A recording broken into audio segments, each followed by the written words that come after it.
Welcome back to the broadcast. You're watching Newsline. Now, as Kenyans marked the 58th Madaraka Day celebrations across the country, the transport and logistics sector was equally an area that has marked significant milestones.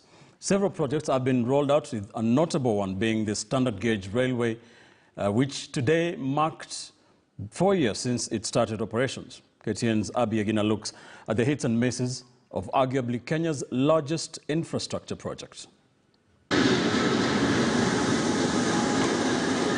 It was a momentous day for millions of Kenyans when President Uhuru Kenyatta boarded the maiden passenger service train from Mombasa to Nairobi.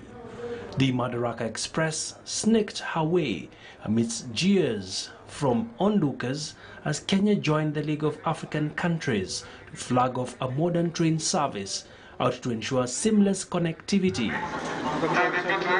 The SGR, which cost 554.4 billion shillings, built by the Chinese, is one of the big-ticket projects under President Kenyatta's administration. The train service has not only unlocked the coastal city to new investments, but give life to a rather sleepy economic corridor. Among the highs of the SGR since its inception, it has managed to transport 4.7 million passengers along the Nairobi-Mombasa route as of December 2020, which has been at a lower cost and equally easing pressure on the roads. This experience is so great because compared to the road, there's no fatigue, it is comfortable. These guys here are treating us so well, and we have really got a very great experience. I think this should go on. They opened for us after the train left for 3 p.m. yesterday, and then we were forced to pay again. They refused to listen to us. Natoka nyumbani 11, wanapata bado kwa jam Mombasa Road. Gari zimesimama. Actually, kuna watu walidropiwa na matatu by 4 kuwa mbali sana. Watoto, wanawake, matatu zilikataa kwenda, so pia wangeangalia such consideration. Kwa si kila mtu anajua venye Mombasa Road iko. The passenger service has achieved a revenue growth of 13%, which by account falls way below target.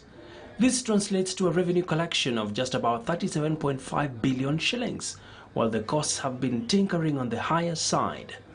A parliamentary report submitted by the Ministry of Transport shows SGR operational costs as of May 2020 stood at 46.7 billion shillings. The running of the SGR was contracted to a company called African Star.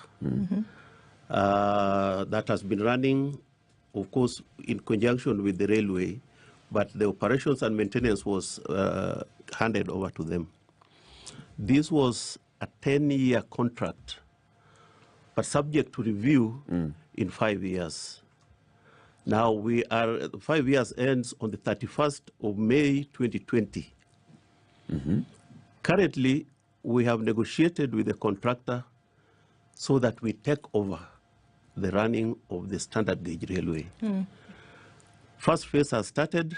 We have taken over the security because this was part of in the contract. The train service, which has had its fair share of challenges, went on to further incorporate a cargo service, which was launched in 2018.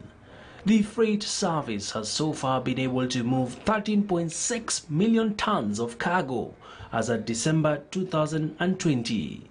The freight service has not only enhanced safety of cargo, but has reduced the number of trucks plying the highway. Although the cargo service is a big boost for the logistics sector, the costs are still a major barrier for traders. The cost of moving cargo on SGR remains a thorny issue. While freight from point to point on rail is cheaper compared to road, there are other components that make rail more expensive. Moving cargo on SGR will cost an average of 128,000 shillings per container, but on road, all these costs you between 64,000 shillings and 85,000 shillings. This excludes the handling and last mile costs. Moving cargo on SGR costs you about 53,000 shillings. Over the 4 years, Kenya Railways Corporation says it has gone through the learning curve and can now operate SGR better. Earlier this year, the State Farm initiated the process to cut ties with the SGR operator Africa Star Railway Operations Company. The corporation had already taken over some of the functions from Afristar, adding that the handover would take a phased approach. Among the functions that KRC is yet to take over include that of locomotive drivers, which has been a subject of controversy since the launch of the passenger service. The standard gauge railway project was billed as East Africa's largest infrastructure project, costing about 357 billion shillings.